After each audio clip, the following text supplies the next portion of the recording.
Hello বন্ধুরা, তো আজকে আমি এই ব্লগটা করতে বাধ্য হলাম কারণ তোমরা আমাকে কমেন্টে এতটাই কোশ্চেন করছো যে সবাইকে এক এক করে রিপ্লাই দেওয়াটা আমার পক্ষে পসিবল না। সেজন্য ভাবলাম আমি পুরো ডিটেলসটাই তোমাদের সাথে ব্লগে শেয়ার করি। তোমাদের সবথেকে বড় কনফিউশন হচ্ছে আলপনা দিদিভাই কি আমাদের মধ্যে আছে নাকি নেই। সত্যি এটা সবাই জানতে চাই, সেইটা নিয়ে আমি যতটুকুটা জানি সেটাই আমি তোমাদের সাথে শেয়ার করছি। কারণ তোমরা এতটাই আমাকে জিজ্ঞাসা করছো যে সবাইকে মেসেঞ্জারে বলো আর কমেন্ট করেই বলো না কেন, পুরো ডিটেলসটা তো সবটা তো আর বলা যাচ্ছে না। সেই জন্য ভাবলাম আমি একটা ব্লগের মাধ্যমে তোমাদের সাথে সবটা শেয়ার করি। তো তোমরা আলপনা দিদিভাইকে চেনো, আলপনা রুবি ব্লগ বলে যে চ্যানেলটা রয়েছে সেখানে হচ্ছে রুবি কাকিমা, যে হচ্ছে কিপ্টে শাশুড়ি নামে পরিচিত, মানে সবাই ওনাকে ওই নামেই চেনে কারণ ওদের ভিডিওগুলো এতটাই মজার, এতটাই ভালো ছিল যে বলার কথা নেই। তো এবার বলি আমি আলপনা রুবি মানে আলপনা দিদিভাই আর রুবি কাকিমাকে কিভাবে চিনি। তো আমিও ওনাদের ব্লগ দেখতাম, কিপ্টে শাশুড়ির যে ব্লগটা মানে পার্সোনালি আমার খুব ভালো লাগতো। তো আমি একদিন খুব ভালো লাগতো কিন্তু আমার, তো আমি জানতে পারি ওনাদের বাড়ি হচ্ছে গঙ্গারামপুরে। তো ওনারা অনেকে ব্লগে বলেছিল ওনাদের বাড়ি হচ্ছে গঙ্গারামপুরে, তো সেই সূত্রে আমি জানতে পারি। তো আমি দাদাভাইয়ের সাথে কন্ট্যাক্ট করি, আলপনা দিদি ভাইয়ের যে হাজব্যান্ড তার সাথে আমি কন্ট্যাক্ট করি এবং আমি জানাই যে ওনাদের ভিডিও আমার খুব ভালো লাগে। তো উনি আমাকে বুনু বলেই আমার সাথে কথা বলে, এখনও কথা বলে। তো পার্সোনালি আমি ওনাদের সাথে কথা বলি, ইভেন আমি ওনাদের বাড়িতে যাই। আলপনা দিদিভাই অসুস্থ হওয়ার আগে আমি ওনাদের বাড়িতে গেছিলাম, মিনিমাম 6-7 মাস আগে ওনাদের বাড়িতে যাই, ওনাদের সাথে আমার পরিচয় হয়। মানে সত্যি তোমরা তো দেখেছো আলপনা দিদিভাইদের বাড়িঘর কেমন। তো ওনাদের বাড়িতে যাই পার্সোনালিভাবে, আমি আর আমার হাজব্যান্ড আর আমার ছেলে গেছিলাম সেখানে। ওনাদের সাথে মিট করে আমাদের এতটাই ভালো লেগেছে যে তোমাদেরকে বলার কথা নেই। ওনারা মানুষ হিসাবে এতটাই ভালো, কথায় আছে একটা যে মানে গরিব হতে পারে কিন্তু মনটা অনেক বড়। তো সেহেতু ওনাদের মন অনেক বড়। আর আলপনা দিদিভাইয়ের তো কথা নেই, যেমন আলপনা দিদিভাইয়ের মা এবং আলপনা দিদিভাইয়ের হাজব্যান্ড তিনজনেই অনেক খুব ভালো। তোমরা অনেকেই ওনাদের পার্সোনাল মানে গল্প শুনেছই, বৃত্তান্ত, ওনার শ্বশুরবাড়ির গল্প, ওনার বাবাকে নিয়ে A to Z কথা তোমরা ওনাদের ব্লগ থেকে জেনেছো, যারা যারা ওনাকে চেনো। আর আমার মনে হয় বেশিরভাগ মানুষই ওনাদেরকে চেনে। এবার বলি আমরা যেদিন গিয়েছিলাম ওনাদের সাথে এতটাই গল্পে মুগ্ধ হয়ে গেছিলাম যে না আমরা তো ওখানে আর ব্লগ করতে যাইনি বা কোনোরকমভাবে ওদের সাথে ওই মানসিকতা নিয়ে যাইনি। আমরা গিয়েছিলাম ওনাদের সাথে আলাপ করতে, ইভেন পার্সোনালি মিট করতে। মানে এতটাই কথা বলেছিলাম, এতটাই মানে মনেই হচ্ছিল না যে আমরা মানে একদিনে জাস্ট চেনা পরিচিত। তো ওখান থেকেই আমাদের আলাপ, ওখান থেকেই আমাদের পরিচিত। তো সেদিন আমরা গিয়েছিলাম, তো আলপনা দিদিভাই একটা কথাই বলেছিল যে বুনু এই তো আমাদের আর্নিংটা এখন শুরু হলো, আমাদের স্বপ্ন আছে আমরা একটা জায়গা কিনে একটা বাড়ি করব। তো বুনুদের সেই স্বপ্নটা ছিল, মানে আমাকে বুনু বলেছিল, সরি দিদির স্বপ্নটা ছিল। তো সেই এখন মানে কিছু মানে সিচুয়েশনে যে আমরা যে গল্প করছিলাম সেই কথাগুলো ভাবছি না, তো এতটাই খারাপ লাগছে না তোমাদেরকে বলে বোঝাতে পারবো না। তো তোমাদেরকে বলে দিই আলপনা দিদিভাই সত্যি আর আমাদের মধ্যে নেই। সত্যি এটা খুবই একটা দুঃখজনক মানে ঘটনা। এবার সেই ঘটনাটা আমি তোমাদেরকে বলি, তোমরা অনেকেই ওনাদের রিসেন্টলি লাইভ হয়েছিল, হসপিটালে গিয়েছিল, পুরো বেড A to Z দাদাভাই দেখিয়েছিল, দাদাভাই তোমাদের সাথে শেয়ার করেছিল।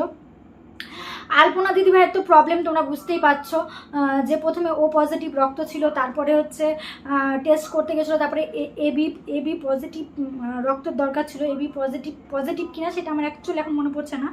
তো ওনারা আপডেট দিয়েছিল পেজে, তারপরে ওনারা হচ্ছে রিসেন্টলি আপডেট দিয়েছিল O নেগেটিভ ব্লাড লাগবে। তো আমি মাঝে মধ্যে দাদাকে হোয়াটসঅ্যাপে জিজ্ঞাসা করি যে দাদাভাই দিদি কেমন আছে।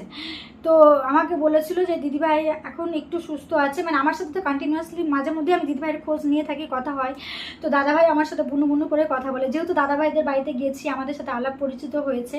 আমরা মানে সত্যি অনেক অনেক অনেক অনেক ভালো মানে একটা দিন যে কাটিয়েছিলাম না, সত্যি সেটা ভোলার নয়। তো দিদিভাইটা সত্যি খুব ভালো। দিদিভাইটা যে কথাগুলো বলেছিল না এখন না মানে মানে ভাবলে মানে গা শিরশিরে ওঠে। দিদিভাই বলেছিল যে দেখো তোমরা এসছো, তোমরা যে আজকে এসেছো একদিনে তোমাদের সাথে যে পরিচয় হলো, মনেই হচ্ছে না যে তোমাদেরকে একদিনের চিনি, বহুদিনের চেনা। রক্তের সম্পর্ক না হতে পারে কিন্তু তোমাদের সাথে সত্যি কথা বলে দেখা করে সত্যি ভালো লাগলো। মানে এতটা ভালো ছিল দিদিভাইটা। দিদিভাই যেমন ভালো, দিদিভাইয়ের মাও ভালো, বারবার বলছি। আর দাদাভাই তো বলতেই হবে না। তো দাদাভাই, আমার চ্যানেলেরও একটা প্রবলেম হয়েছিল, দাদাভাই সেটাকে সলভ করেছিল। দাদাভাই বলছিল যে বুনু তোমার চ্যানেলের প্রবলেমটা সলভ হয়ে গেলে না আমি সব থেকে বেশি খুশি হব। মানে একদিনে এতটাই মানে ক্লোজলি আমরা হয়ে গেছিলাম। তারপর থেকেই আমাদের মাঝে মধ্যে কন্ট্যাক্ট হয়, দাদাভাইও কন্ট্যাক্ট করেছিল, আমরাও কন্ট্যাক্ট করি। আমি মাঝে মধ্যে ফোন করি না, কারণ ওরা শ্যুটের মাধ্যমে ব্যস্ত থাকে। সেজন্য আমি কি করি, মেসেজ মানে হোয়াটসঅ্যাপেই বেশি কথা বলি। তো রিসেন্টলি দিদিভাইয়ের খোঁজও নিয়েছিলাম আমি, যে দিদিভাই কেমন আছে। তো তারপরে এর মধ্যে আর মানে কথা হয়নি দাদাভাই, আমি বুঝতেই পারছি ব্লকে যে দাদাভাই খুব ব্যস্ত আছে। তো রিসেন্টলি আমিও তোমাদের মতনই কনফিউশন ছিলাম যে আলপনার দিদিভাই কি আমাদের মধ্যে সত্যি আর নেই। এই জিনিসটা না আমি না সত্যি মানে ভেবে আমার গা শিরশিরে উঠেছে। তো আমার না সাহস হলো না দাদাভাইকে ফোন করার। দাদাভাইকে ফোন করার যখন আমার সাহস হলো না, তখন আমি ভাবলাম যে তখন আমি আমার হাজব্যান্ডের সাথে আলোচনা করলাম কি করা যায়। আমি তো পোস্ট দেখে বিশ্বাস করতে পারছি না যে দিদিভাই সত্যি আমাদের মধ্যে আছে কি নেই। তো ও বললো তাহলে তুমি এক কাজ করো, ফোন করাটা তো এই সময়টা ঠিক হবে না, তুমি দাদাভাইকে একটা হোয়াটসঅ্যাপে টেক্সট করো। তো আমি টেক্সট করলাম, আমি না সেইভাবে লিখিনি, যে আমি জাস্ট লিখলাম যে দাদাভাই আলপনা দিদিভাই কেমন আছে। তো দাদাভাই আমাকে মানে যেটা বললো সেটা আমি জাস্ট তোমাদের সাথে শেয়ার করতে চাইছি, হয়তো তোমাদের অনেকেরই কনফিউশনটা দূর হয়ে যাবে। দাদাভাই বলেছে আর নেই, আমাদের ছেড়ে চিরকালের মতন চলে গেছে। তো এই যে দেখো, তোমরা দেখতে পাচ্ছ কিনা জানি না। তো যাই হোক, আমি এটা হচ্ছে একটু সাইডে আমি তোমাদের সাথে শেয়ার করে দেবো। দাদাভাইয়ের সাথে আমার হোয়াটসঅ্যাপে কথা হয়েছিল।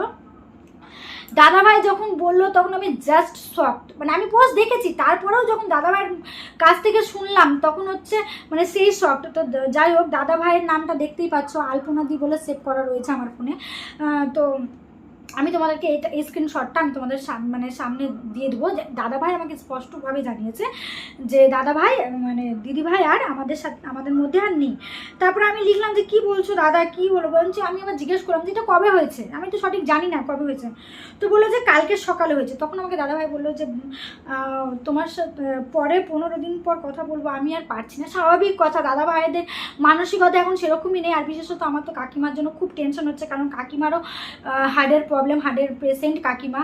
তো বৃত্তান্তই আমি তোমাদের সাথে শেয়ার করছি, কারণ হচ্ছে কি বলো তো, আমরা এতটাই সেদিন গল্প করেছিলাম, আমি সব কিছুই আমার সাথে শেয়ার করেছিল। আমি বললাম দাদাভাইকে সাজেস্ট করেছিলাম, তখন আলপনা দিদিভাইয়ের সেরকম কোনো সমস্যা ছিল না, সেরকম কোনো কথা হয়নি। আলপনা দিদিভাই তখন সুস্থই ছিল যখন আমি যাই। রিসেন্ট তো এরকম একটা মানে প্রবলেম, একটার পর একটা প্রবলেম আলপনা দিদিভাই ধরা দিয়েছিল। তো আমিও যেটা ব্লগ দেখে জানতে পেরেছিলাম, দাদাভাইকে আমি একবার হোয়াটসঅ্যাপে ব্লগ দেখে জানার পর আমি দাদাভাইকে জিজ্ঞেস করেছিলাম এর আগে যে দিদিভাই কী হয়েছিল। বলছিল পাথরের মানে স্টোনের প্রবলেম হয়েছিল, তারপরে রক্ত শরীরে নেই, যার ফলে রক্ত কম হচ্ছিল। তো এইরকম শরীর আস্তে আস্তে আস্তে আস্তে আস্তে আস্তে আলপনা দিদিভাইয়ের রক্তটা একদমই কমে যাচ্ছিল, যার জন্য রক্তর গ্রুপও চেঞ্জ হচ্ছিল। তোমরা অনেকেই জানো, কারণ দাদাভাই আপডেট দিয়েছিল এটা। তো এবার হচ্ছে কি বলো তো, দাদাভাই মানে এখন যেহেতু আলপনা রুবির ব্লগ থেকে মানে ওনারা কোনো রকমের ব্লগ মানে দিদিভাইকে নিয়ে কোনো কিছু ছাড়েনি, সেজন্য অনেকেরই কনফিউশন ছিল। তো আমি এই কনফিউশনটা দূর করে দিলাম যে দিদিভাই আর আমাদের মধ্যে নেই। সত্যি আমি সকালবেলা যখন লিটারেলি শুনেছিলাম, আমার চোখ দিয়ে একদম অনবরত জল পড়ছিল। আমার খুব খুব খারাপ লাগছিলো, কারণ আমি ওদের সাথে পার্সোনালি মিট করেছিলাম। আমার মানে সত্যি খারাপ লাগছে। আর আমি না মানে এরকম ব্লগ বানাতে চাইনি, এই কারণেই বানালাম। তোমরা আমাকে এতটাই কমেন্ট করছো, আমি বাধ্য হলাম এই ব্লগটা বানাতে। তো আমি ভগবানের কাছে প্রে করব দিদিভাই যেখানেই থাকুক যেন ভালো থাকুক, সুস্থ থাকুক, আর যেন স্বর্গ লাভ করুক। আর সত্যি এত ভালো মনের একটা মানুষ, কৃষ্ণ ভক্ত ছিলেন। দিদিভাইরা নিরামিষ খেত, এরা তো এগুলো তো আপনারা সব জানেন। তো দিদিভাই সত্যি খুব ভালো ছিল। মানে আমি কেন বলছি ভালো ছিল, আমরা যখন যাই দিদিভাইরা কী করে, মানে দিদিভাইদের পাড়া প্রতিবেশী সবাই দিদিভাইদের বাড়িতে সামনে বসে আড্ডা গল্প, মানে সত্যি মানে বলার কথা নেই। আমি মানে এক্সপ্লেন করতে পারছি না, আমি কি করে বোঝাবো। তো যাই হোক, যতটা পেরেছি বলেছি। দিদিভাই আর আমাদের মধ্যে নেই, তোমরা সবাই প্লিজ প্রে করো যাতে দিদিভাই যেখানেই থাকে খুব ভালো থাকে। আর সবথেকে বড় কথা, এই ব্লগটা শুধুমাত্র আমি তোমাদের জন্যই বানিয়েছি, নাহলে পার্সোনালি আমার কোনো ইচ্ছা ছিল না এই ব্লগটা বানানো। যাই হোক, অনেক কথাই বলে ফেললাম। দিদিভাইয়ের অসুস্থতার কারণে দিদিভাই আমাদের সাথে নেই। আর দিদিভাইয়ের মা মানে যিনি হচ্ছেন রুবি কাকিমা, ওনারও শরীর কিন্তু ভালো নেই, উনিও হচ্ছে হার্টের পেশেন্ট। এর আগে বহুবার আমিও দাদাভাইয়ের বাড়ি যখন গেছিলাম, দাদাভাইকে সাজেস্ট করেছিলাম যে দাদাভাই তুমি ব্যাঙ্গালোর চলে যাও, কারণ আমি 2-3 বার ব্যাঙ্গালোর গেছি। 2-3 বার না, তোমরা হয়তো আমার ব্যাপারটা জানো না, আমার ছেলেও পর্যন্ত ব্যাঙ্গালোরে ডেলিভারি করিয়েছিলাম, কারণ আমি এখানকার ট্রিটমেন্টে অতটা বিশ্বাস করি না। কারণ কি বলতো, মানে অনেক কিছু নিজের চোখের সামনে দেখেছি। তো যাই হোক, সেটা হচ্ছে আমার ব্যাপার, আমি সেগুলো নিয়ে পরে কথা বলবো। আজকে আমি বলবো যে তোমরা সবাই প্লিজ প্রে করো। আর তোমাদেরকে প্রুফ সহ আমি দেখিয়ে দিলাম আলপনা দিদিভাই আমাদের সাথে আর সত্যি নেই। আর দাদা ভাইদের চ্যানেল থেকে কি করে আপডেট দিবে বলো? দাদা ভাইরাই তো এখন পুরোপুরিভাবে ভেঙে গেছে বলো। আলপনা দিদিভাই ছাড়া আলপনা দিদিভাইয়ের মা মানে একা হয়ে গেল, কাকিমা একেবারে একা হয়ে গেল। আর একটা আলপনা দিদিভাইয়ের কথা না বললেই নয়। আলপনা দিদিভাই একটা কথাই বলেছিল যে আমরা যখন ওখানে বসে কথা বলতে এতটাই ব্যস্ত ছিলাম যে দিদিভাইদের সাথে আমি একটা ছবিও তুলিনি। সত্যি আজকে না খুব পস্তানি হচ্ছে এটার জন্য। তো যাই হোক, দিদিভাই একটাই কথা বলেছিল যে আমি যেহেতু কাকিমার আদার্স কেউ নেই দিদিভাই ছাড়া, দিদিভাই আর দাদাভাই ছাড়া কেউ নেই, তখন আমি বললাম তাহলে কাকিমা এক কাজ করেন, আপনি না আমাকে মেয়ে করে নেন। তো বলছে, তখন আলপনা দিদিভাই বলল যে আমি তোমার মা, তুমি মেয়ে করো না, তুমি দাদাকে হচ্ছে তুমি ছেলে করে নাও, দাদাকে তুমি ছেলে করে নাও। কারণ তোমার ছেলে নেই, তো তোমার প্রবলেম হওয়ার সময় তোমার ছেলে মানে ও ও ও তোমাকে এসে একবার দুবার হলেও এসে দেখবে। তো যাই হোক, তো তখন বলেছিল যে দাদাভাইকে তুমি ছেলে করে নাও, কারণ তোমার ছেলে নেই, তোমার তো এটা জামাইও ছেলে, কিন্তু তোমার ছেলে নেই, তুমি ছেলে পাতিয়ে নাও।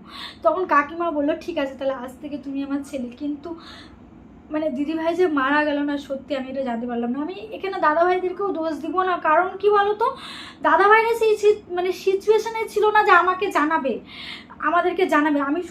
আমি আজকে জানতে পারলাম। তো আমি শুনেছি যে কালকে দিদিভাই মারা গেছে। আমি দাদাভাইকে জিজ্ঞেস করলাম যখন কালকে মানে হচ্ছে আজকে আমি ব্লগটা বানাচ্ছি হচ্ছে 15 তারিখ, দিদিভাই মারা গেছে হচ্ছে 14 তারিখ। তো দাদাভাইয়ের কথা অনুযায়ী দিদিভাই 14 তারিখ মারা গিয়েছে। তো সত্যি আমার না মানে কি বলবো, মানে আমি জাস্ট ব্লগ বানাচ্ছি তাই চোখের জলটা ধরে রেখেছে, আর কিছু বলার নেই আমার। তোমরা আমার গলা শুনেই বুঝতে পারছো। তো যাই হোক, অনেক কথাই বললাম। তো আমি একটা কথাই বলবো যে তোমরা এটাকে শেয়ার করে দাও, কারণ অনেক মানুষ আমাকে কমেন্ট করছে। আমি চাই যারা যারা আমাকে কমেন্ট করেছে তারা বৃত্তান্ত ডিটেলসটাই জানতে পারুক। আর তোমরা সবাই প্রে করো যে আলপনা দিদিভাই যেখানেই থাকুক ভালো থাকুক, কারণ যেখানে না ফেরা দেশে গেছে ওখান থেকে তো আর দিদিভাইকে আনা যাবে না। তো